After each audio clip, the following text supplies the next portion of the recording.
Des condoléances éternelles, mais pas d'excuses. Shinzo Abe a bien reconnu les dommages et les souffrances incommensurables infligées par le Japon pendant la Seconde Guerre mondiale. Mais il n'a pas réitéré les excuses formelles prononcées par certains de ses prédécesseurs.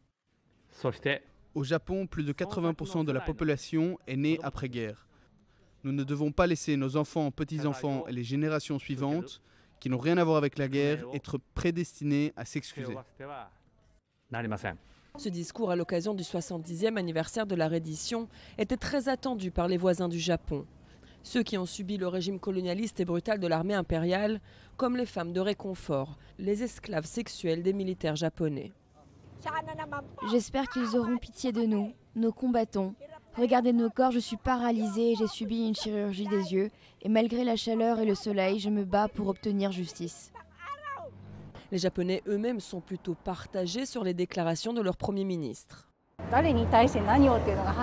Je pense que pour s'excuser réellement, il faut nommer les personnes à qui ces excuses sont destinées.